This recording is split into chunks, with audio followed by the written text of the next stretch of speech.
I don't like the way Married at First Sight production handles their casting approach, and their shocking number method shouldn't be the norm. Hello everyone, welcome to my channel. Please subscribe and keep watching for more details. I have an issue with how Married at First Sight selects its cast members, as I don't think their method should be the norm.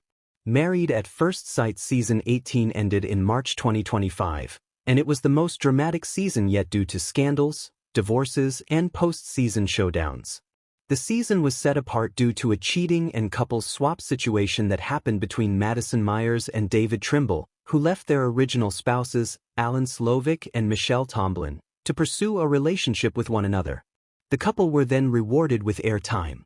Regardless of the pitfalls of Season 18, I am noticing that 2025 is proving to be a big year for the Married at First Sight franchise.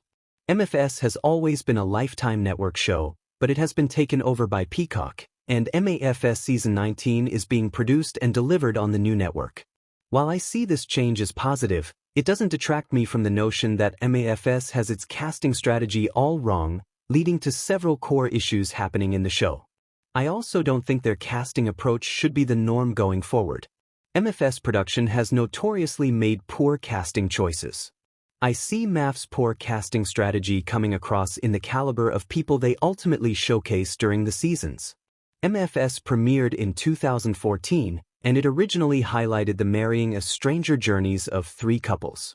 In Seasons 8 and 9, 4 couples were followed, and since Season 10, 5 couples get married on the show. Now that MAFS casts 10 people per season, I believe the quality of participants has gone downhill. In MAFS Season 12, Chris Williams' rude and dubious behavior towards his wife, Paige Banks, solidified him as a top historical villain, as his personality red flags should have been noticed before his casting. In MAFS Season 14 in Boston, Alyssa Elman thought the experts were going to find her exactly who she asked for, and had no intention of compromising on anything, leading her to slander the show and experts, as she claimed to be robbed of the experience. Season 15's Alexis Williams was vocal about being a track star who ran from an engagement and relationships before. Season 16's 25-year-old Dominique Kloss attested that she was an old soul ready for marriage, but her behavior and early divorce calling led me to believe otherwise. Season 17 in Denver's whole cast shocked me the most, as not only was the first ever runaway bride, but the victim groom, Michael Chiacalis, was rematched to Chloe Brown only to tell her he wasn't ready for marriage come decision day. Season 17 also had an attempted group dupe in which the original couples colluded together to portray themselves positively on camera to get good edits at the expense of authenticity and the sanctity of their new marriages. All of these poor casting examples have solidified to me that there is an inherent problem with MAF's casting approach. Aside from emotionally unavailable and unintelligent cast members making it into the seasons, participants with clout-chasing intentions have also been a pitfall. MAFS production recruits people. Where I'm finding the major flaw in Married at First Sight's casting tactics is that their number one method for choosing participants seems to lie with their penchant for scouting and recruiting people. Married at First Sight production scours dating apps and Instagram pages for single people in the cities they visit each season, with the intention of co-opting them for the show. Once potential people are identified, production tries to convince them to apply for the show. If they bite, they are asked to do the lengthy online application. If they make it past that, then they are interviewed by production and the experts both in a neutral setting and at their homes. I don't see recruiting people from online resources as a positive strategy for finding people for the show. I understand that production can get a sense of someone's telegenic quality through their online presence, but I think it's a problematic way of securing cast members.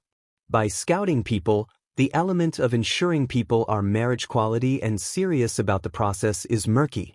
I think it leaves room for the person scouted to jump at the opportunity to potentially appear on TV and for them to tailor their personas, since they know production wants to cast them.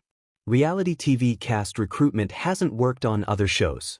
I recognize that recruiting people from social media and dating apps is a normal practice in the reality TV world, but it's not working for Married at First Sight, and it hasn't worked for other shows.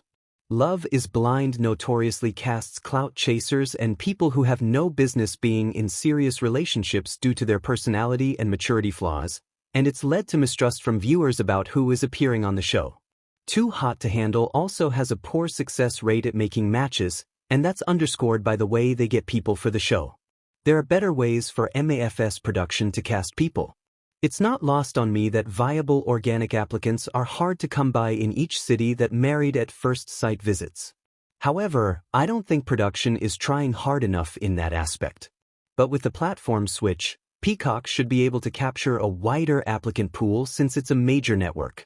Moreover, Married at First Sight should start introducing nominations, much like ABC's Golden franchise, where family, friends, and coworkers can nominate their loved one.